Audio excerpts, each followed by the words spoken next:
So I thought about doing some panning thing where I have the trailer go and then pull out of the poster case behind me and then transition into me. And then I realized that probably take too much time. There are two versions of how this narrative plays out. Exhibit A. Gary waits patiently and quietly by the door. Exhibit B. Gary steps forward, and you spend the next 6 hours sponging him off the walls. Today, today we're talking about Guy Ritchie's In the Gray. It's a movie I've been looking forward to, but it did have me worried because it kind of felt like a Netflix movie that was just going to the big screen, mainly because it kind of has a generic name, even though the name fits what the movie's about. It's very generic. But fortunately, the movie's a lot of fun. It is directed by Guy Ritchie, who has an interesting career because he's been around for, 20 years or so. And he's jumped from TV to film to music videos to commercials. And he bounces around this ever since he's been directing and writing.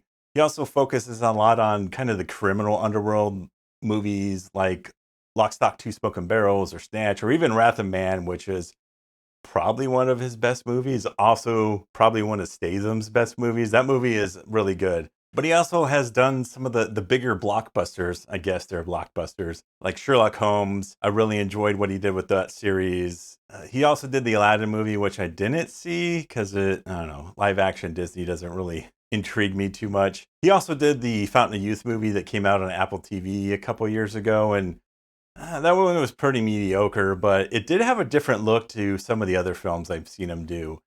Lately, he's been into this military spy style type movies. So, The Covenant, The Ministry of Ungentlemanly Warfare, which I cannot say, and Man from Uncle, which that one's a bit older. And now he has In the Gray, which teams him up with some of the actors he's worked with in the past. You have Isa Gonzalez, who was in Fountain of Youth. You have Jake Gyllenhaal from The Covenant and Henry Cavill from the Ministry of Ungentlemanly Warfare, which God, I can't say that. And then he was also in Man from Uncle. This movie is a breeze. Like it's kind of an action romp. It has it. I would call it a talky action movie because there's a lot of talking in this movie, which is what I think Guy Ritchie has become known for in regards to how he writes and directs movies, especially when he's doing both on one film. And this one follows Rachel, who is a freelance lawyer who has a team of lawyers that work with her, along with some technical people. And she hires Sid and Bronco to basically keep her safe and come up with extra plans to get her out of scary scenarios, especially when she's trying to do some of these negotiations where people need to return some money that they owe because they took out a major loan that they didn't repay. And she usually works for big corporations or money companies or wealthy people. And so they're hired to basically get $1 billion debt back from Manny Salazar, who is portrayed as kind of a tyrant or a businessman who lives on his own island. Doesn't really say if it's the actual country or not, but the island doesn't look big enough to be its own country, but it does have a city and people who live there living their lives.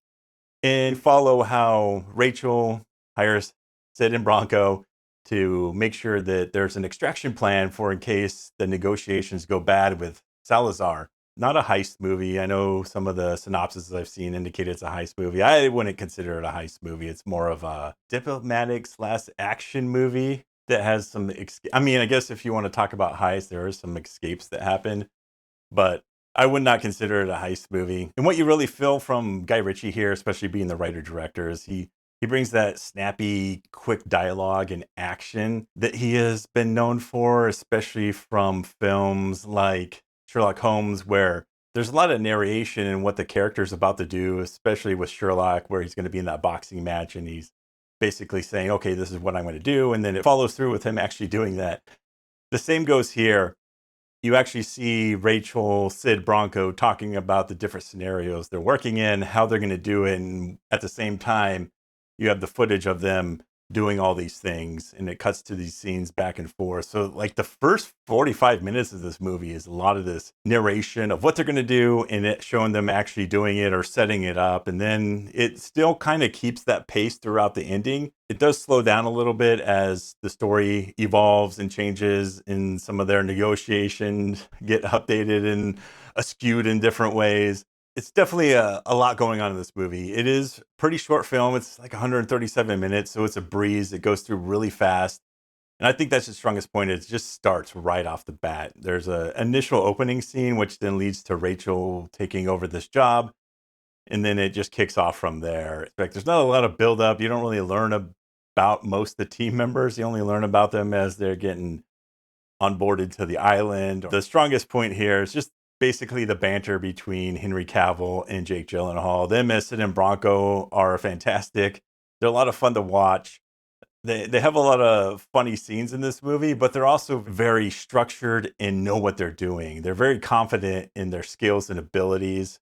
They know when to, I guess, loosen up a little bit. This is why you go watch the movies for them. I think Izo is great for her role. She does come off as very confident for most of her scenes, but they do show a couple scenarios that occur to her where she kind of realizes the kind of trouble she's in. And there's a reason she hires Sid and Bronco. And it does feel like this is a scenario that she's experienced for the first time where her life is actually on the line. I thought she did a great performance. I think she's one of the people they might consider for Wonder Woman. I think she'd probably be a great Wonder Woman because she can actually act, unlike Gal Gadot, who is a bit questionable in some of the roles she's been in. You do see some of Sid and Bronco's team in Eliza's team a little bit throughout this movie. They could have did a little bit more with them. They're basically there is, I don't know, I guess cannon fodder. They don't dive deep enough into them, and I think they could have did a better job of that, where you could learn some of their backstories, some of their motivations of why they're there, because there's some stuff that happens in the end where they're still basically on the job, even though they haven't been paid, doing some very dangerous stuff. It makes you think if they're doing it for the money or if there's like a bigger reason that they're in this kind of world and they do this kind of work. There definitely is a lot of action in this movie. It's mostly kind of gunfights and scenarios around close quarter shootouts. There's a lot of car chases or a lot of just vehicular chases throughout the movie. And there's a little bit of hand to hand, but it's nothing like John Wick that's super in depth. It's pretty quick and only in a couple small scenes. That does kind of build a world that you can see them doing sequels in, because Sid and Bronco are pretty interesting characters. They do touch on how they meet Rachel and how she saved them from being in some prison, but they don't really go into the history of how those two met and kind of their dynamics, because they're very similar people. They don't really have a super different personalities. They're both kind of jokey sometimes. They're both very confident, but they're not like adversarial to each other. A little bit in like a friend way, which is interesting to have like the two primary characters not be that typical, oh, one of them's a loose cannon, one of them's like a by the books type of person. But if you've enjoyed any of Guy Ritchie stuff, The Covenant, The Ministry of Ungentlemanly, I cannot say that word, Warfare, Man from Uncle, Wrath of Man, even his earlier stuff, I think you're going to find something like here. It's a very tight focused, action oriented movie. It gets to the point and it's like nonstop throughout with a lot of fun performances from the three leads. So I highly recommend In the Gray. I'd give it 3 stars.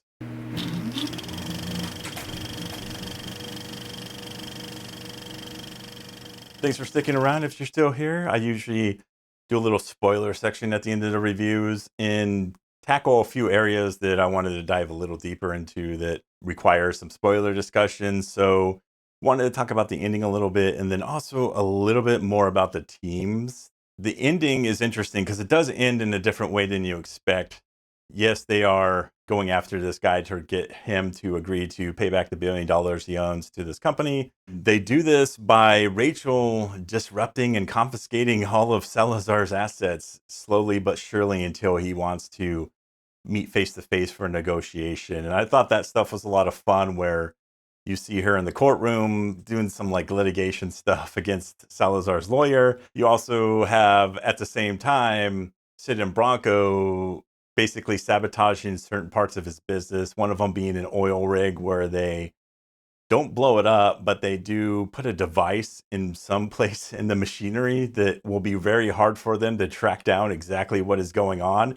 And so you have them packing them from both the kind of legal side and non-legal side, which I guess aligns with the movie's name, In the Gray, which I still think is a terrible name for the movie. But they do get him to agree to pay back the $1 million on one condition, that he actually gets his boat and his plane back and some other assets that they actually got confiscated.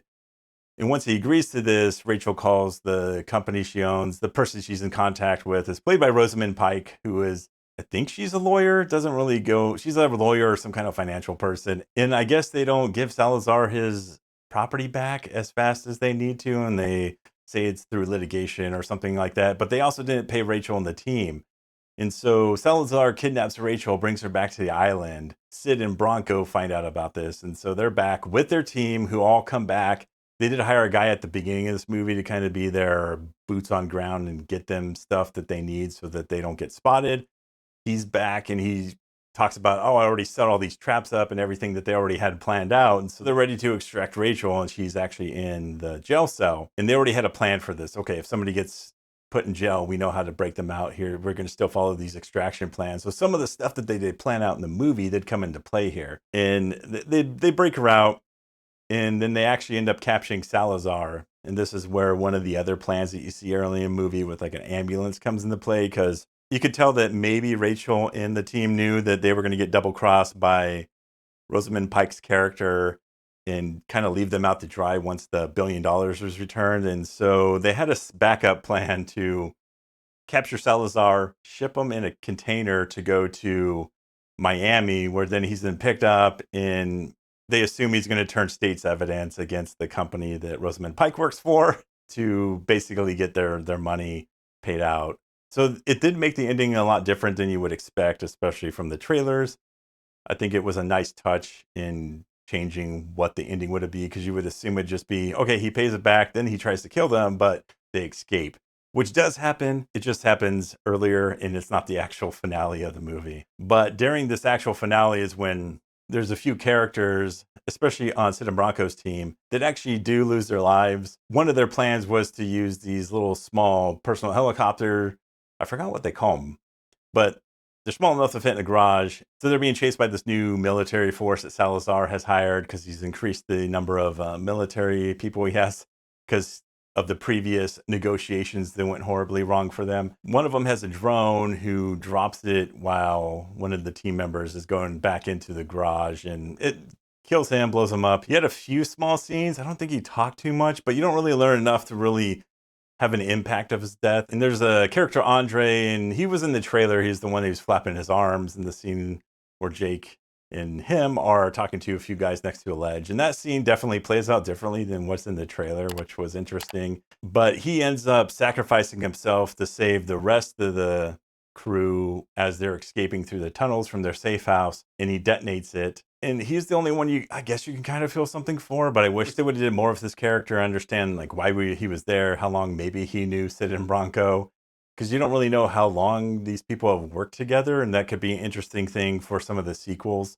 is they could bring back some of these characters if they go into earlier jobs that they've worked on with Rachel, but you don't know enough about them to really care about their deaths, which for a movie where there isn't a lot of, I mean, there's a lot of people who die, but they're just random gun fodder military people. But the movie is a pretty tight, 97 minutes. It's to the point. So I did enjoy it for that aspect. I just think they could have did a little bit more with some of these underlying smaller characters that they had in the film. But I definitely highly recommend seeing it in the theater. And until next time.